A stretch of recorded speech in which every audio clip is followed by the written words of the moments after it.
Et la citation de Martin Luther King dit que toute personne qui n'a pas trouvé les raisons pour lesquelles elle est prête à mourir n'est pas faite pour vivre. La première fois que j'ai lu cette citation, ça m'avait vraiment pris aux tripes. Mais c'est une réalité. J'en parle aujourd'hui pourquoi? Parce que hier, après Londres, après d'autres pays, après surtout tout ce qui se passe aux États-Unis, il y a eu en France l'une des manifestations les plus historiques en ce qui concerne la communauté noire et les injustices envers la communauté noire.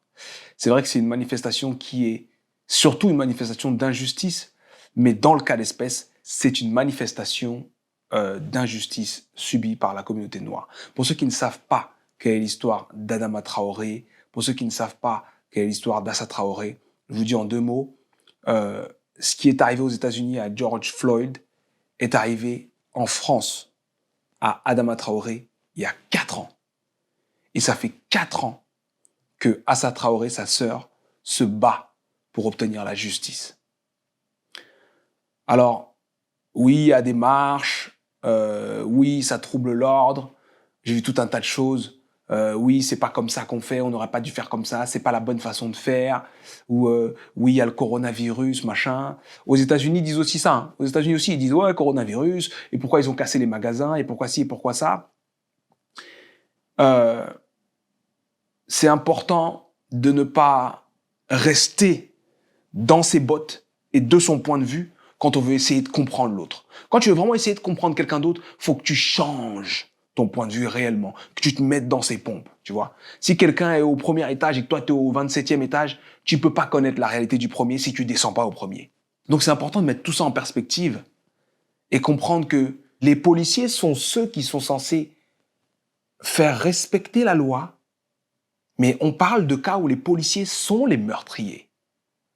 La police est gangrénée. Il y a des discours en ce moment par les leaders afro-américains qui disent « Si vous voulez que toutes ces casseries, toutes ces choses s'arrêtent, mettez les policiers en prison. Vous savez qui ils sont. » Le gars qui a mis le genou avait 17 plaintes sur le dos. 17!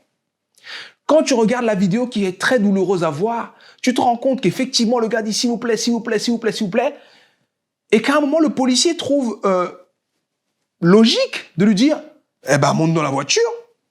alors que 2 autres policiers sont sur son bas du corps et que lui a son genou sur sa gorge. Il dit au gars, bah monte dans la voiture. Et George Floyd répond, je ne peux pas, vous me bloquez. Et là, tu veux qu'on délibère. Il faut comprendre, s'il vous plaît. Moi, je ne veux pas qu'il y ait de haine, ok? La haine ne construit rien. Et c'est pour ça que je suis assez content de la manifestation française, en tout cas, qui a eu lieu hier, qui a réuni plus de 20 000 personnes de toutes origines, de toutes couleurs, de tout âge, pour une seule et même chose. La justice. On ne devrait pas avoir à manifester, à gréver, ou à pleurer, ou à aller je ne sais où, pour avoir le droit de vivre. C'est là où on en est. Et quand tu comprends que c'est ce qui est en train de se passer, mais qu'à ça tu rajoutes qu'en fait, on se souvient des personnes qui meurent.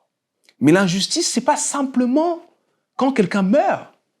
C'est le traitement au quotidien. L'injustice, c'est pas simplement quand quelqu'un meurt, c'est le traitement au quotidien. Et quand, en tant que membre d'une communauté, tu sais que ces injustices arrivent régulièrement aux membres de ta communauté, à un moment, tu dis stop, à un moment, tu vas dans la rue, à un moment, tu parles, à un moment, tu cries, à un moment, tu casses. Et le ministre de l'Intérieur a dit, c'est de la violence, il ne devrait pas avoir de... Du moins, la violence n'a pas sa place en démocratie. Mais Monsieur Castaner, permettez-moi de vous rappeler que la démocratie, ça veut dire le pouvoir au peuple. Ça vient du grec, démos, kratos, le peuple, le pouvoir. Démocratie, ça veut dire le pouvoir au peuple. Quel autre pouvoir il reste au peuple, à part descendre dans la rue et manifester son mécontentement? Il faut se rendre compte que si tu demandes, dans la situation actuelle, à la communauté noire ou à toute personne qui prend à bras le corps ce combat et qui ne veut plus voir de telles injustices, qui ne veut plus voir des gens mourir simplement pour leur couleur de peau. En 2020, quand tu comprends qu'on est dans cette situation-là, tu ne peux pas leur en vouloir d'en arriver où ils en arrivent là. Tu ne peux pas. C'est comme si tu es dans une bibliothèque. Tu sais que les règles de la bibliothèque, c'est on travaille en silence, on ne fait pas de bruit. Maintenant, pendant que toi, tu es en train de travailler en silence et que tu ne fais pas de bruit, quelqu'un vient essayer de te voler, te frapper ou t'agresser. Est-ce que tu penses qu'on doit t'en vouloir si tu cries « Oh, il y a quelque chose qui ne marche pas ici ?» Est-ce que tu penses que le référent de la bibliothèque, au lieu de te parler du problème, va te dire c'est une bibliothèque ici, on n'est pas censé faire de bruit. C'est un cas particulier. On ne fait pas d'omelette sans casser les œufs. La réalité, c'est que pour toute communauté persécutée, c'est une vie de dernier. Tu vois, c'est une vie de dernier. Moi, j'ai grandi en tant que dernier de famille, dans ma famille nucléaire, dans ma famille élargie, même dans mon quartier et tout ça, j'étais un dernier, j'étais le petit garçon chétif. Et parce que j'étais le petit garçon chétif, j'étais vulnérable, voilà. Et donc, j'ai vécu des injustices. Et quand je suis allé voir ma mère pour parler des injustices, elle m'a dit, tu sais, la vie est injuste, mon fils, et c'est comme ça. J'étais dernière et je sais ce que c'est. Mais je veux te dire une chose. Tu peux grandir et tu vas grandir. Et il faut que tu grandisses. Et il faut que tu deviennes suffisamment fort et suffisamment grand pour que ça décourage les gens. Ça les décourage de venir oser essayer de t'assujettir. Oser essayer de te faire subir des injustices. Et ça, c'est mon message de la fin. Pour tout membre d'une communauté persécutée, il faut savoir que ton devoir, c'est de devenir meilleur. Donc continue à te renseigner, continue à lire, à chercher la vérité. Continue à devenir meilleur. Parce que tu n'es pas seulement là pour profiter de ta communauté, tu es aussi là pour apporter à ta communauté. Et meilleur tu seras, meilleure sera ta communauté. Maintenant, comme je l'ai dit plus tôt, je ne veux pas la haine. Je pense que il faut pas mettre le focus sur la couleur de peau, parce que le racisme, quand il va d'un côté vers un autre, il peut revenir de l'autre vers l'un. C'est-à-dire qu'un blanc peut être raciste d'un noir, et parce que le noir a subi le racisme du blanc, le noir devient raciste du blanc. C'est pas ça qu'il faut faire. L'homme est bon ou mauvais. Il faut éduquer les hommes. Donc peu importe ta couleur, éduque autour de toi. Corrige ceux qui ont des légers biais, qui disent des choses pas très nettes, pas très correctes. Corrige-les. Éduque tes enfants. Sois un exemple. Sois un exemple du respect.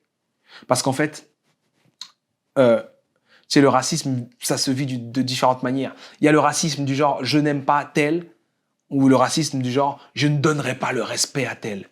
Et c'est là où ça pose un problème. Tout le monde mérite le respect. On n'est pas à une époque où on peut tolérer que des gens n'aient pas droit au respect. Tout le monde mérite le respect. Peu importe le genre, la couleur, le sexe, l'âge, la taille, tout le monde mérite de vivre. Tout le monde mérite d'avoir le droit et l'accès aux choses de tous. Tu mets pas quelqu'un dehors parce qu'il a une certaine couleur ou un certain sexe. Tu ne tues pas quelqu'un parce que tu décides qu'il vaut moins que toi. Et c'est là où il y a un problème. Moi, je suis pas là pour dire il faut que tous ceux qui sont racistes aiment les Noirs ou aiment les Arabes ou aiment les Juifs ou il faut que tous les sexistes aiment les femmes ou il faut que toutes les féministes aiment les hommes. T'as le droit de pas aimer. Mais il faut du respect. Il faut du respect, il faut de la considération. Parce qu'en fait, que tu le veuilles ou non, on doit vivre ensemble. On doit vivre ensemble. Et c'est pour ça que quand il se passe des choses aussi graves, il faut savoir qu'il y aura des conséquences graves. C'est inévitable. C'est inévitable. Il y aura des choses cassées, il y aura des manifestations, il y aura du feu. Mais le message doit être passé. Et il faut arrêter de protéger les criminels parce que ce sont des policiers ou parce que ce sont de tel. Si tu es un criminel, tu dois vivre ce qui est réservé pour les criminels. C'est ça la justice. Et c'est un des slogans qui est beaucoup scandé dans toutes ces manifestations. Il ne peut pas y avoir de paix s'il n'y a pas de justice.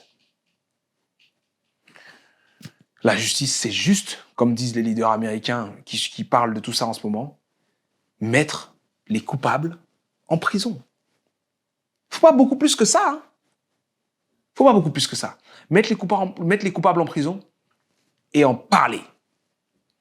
Pour que les autres qui ont peut-être envie de suivre ce chemin sachent que dorénavant, c'est ça qui leur est réservé. C'est important que ça se passe comme ça. Tout le monde a un rôle à jouer et tout le monde joue un rôle. Donc, éduque, inspire, sois un exemple pour ta communauté et pour les autres communautés. Le respect, on se le doit en tant qu'humain. Il y a la communauté noire, mais la communauté noire fait partie de la communauté humaine. Et dans cette communauté humaine, il faut des règles. Et les règles, c'est le respect et la considération des uns des autres. Un jour, peut-être, on pourra parler d'amour. Mais je sais que si je vous en parle tout de suite, c'est trop tôt, on a du mal. Et je parle même pas de ce qui se passe à l'intérieur des communautés. Mais bref, faut pas perdre tous les sujets en même temps. En tout cas, je m'étais pas exprimé sur le sujet, alors j'ai pris le temps de le faire. J'espère que cette vidéo éclaircit et vous donne envie d'aller chercher, fouiller, vous renseigner sur toutes ces histoires, sur tout ce qui a pu se passer, et surtout, vous donne envie d'être une part de la solution. Parce que désormais, ceux qui ne parlent pas, si tu es dans cette bibliothèque, que quelqu'un se fait agresser, tu entends les cris, tu ne regardes pas, tu ne dis rien, tu fais quand même partie de l'histoire. Tu étais dans la bibliothèque. Et j'ai envie de finir par une citation d'Albert Einstein, qui a dit que le monde ne sera pas détruit par ceux qui font le mal, mais par ceux qui les regardent sans rien faire. On a un rôle à jouer, il faut inspirer, il faut aider, il faut corriger. Nous sommes le monde. Si on change, le monde change. Prenez soin de vous, c'était Sudei.